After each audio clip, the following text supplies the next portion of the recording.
Good evening student. आज हम ionic radii के बारे में बताना चाहते हैं। आयनिक रेडियाई एक चीज़ जान लो, जैसे Na+ है तो Na+ में इलेक्ट्रॉन कितने हैं 10, क्योंकि 11-1 हो गया। O2- में इलेक्ट्रॉन कितने हैं 8 + 2 10 हो गए। F- में इलेक्ट्रॉन कितने हैं 9 + 1 10 हो गए। Mg2+ में इलेक्ट्रॉन कितने हैं 12 - 2 10 हो गए। तो ये सारे 10 इलेक्ट्रॉन के हैं, लेकिन प्रोटॉन इसका चेंज नहीं होता है। जैसे सोडियम का प्रोटॉन कितने होंगे, प्रोटॉन जो है वो 11 ही होगा। ऑक्सीजन का प्रोटॉन कितना होगा 8 होगा। F का प्रोटॉन कितना होगा 9 होगा। Mg का प्रोटॉन कितना होगा 12 होगा। प्रोटॉन में कोई चेंजेस नहीं होता है, क्योंकि चार्ज न्यूक्लियस के अंदर नहीं घुस जाता है, वो इलेक्ट्रॉन को बैलेंस करता है। तो अब हम एक चीज़ देखते हैं, एक वर्ड होता है effective nuclear charge. Effective nuclear charge क्या होता है, प्रोटॉन अपान इलेक्ट्रॉन। तो जिसका इफेक्टिव न्यूक्लियर चार्ज जिसका ज़्यादा होगा उसका क्या होगा, रेडियस कम होगा।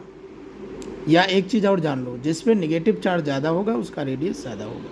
O2- का निगेटिव चार्ज ज़्यादा है तो उसका रेडियस ज़्यादा होगा, फिर F-, फिर Na+, फिर Mg2+। अब नोट्स पे आते हैं।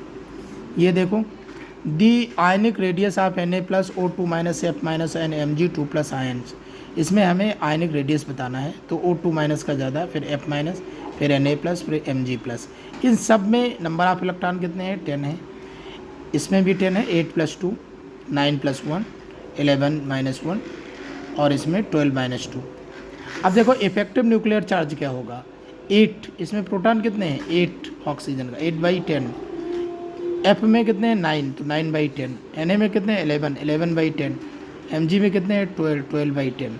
अब इफेक्टिव न्यूक्लियर चार्ज के अकॉर्डिंग अगर जो देखा जाए तो सबसे ज़्यादा वैल्यू इसी की है 12/12 की, सबसे ज़्यादा Mg2+ की है।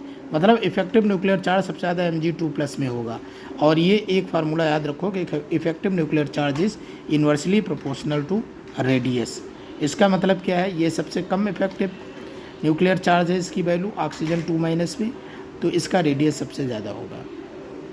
ठीक है, तो effective nuclear charge decrease, radius increase. Thank you.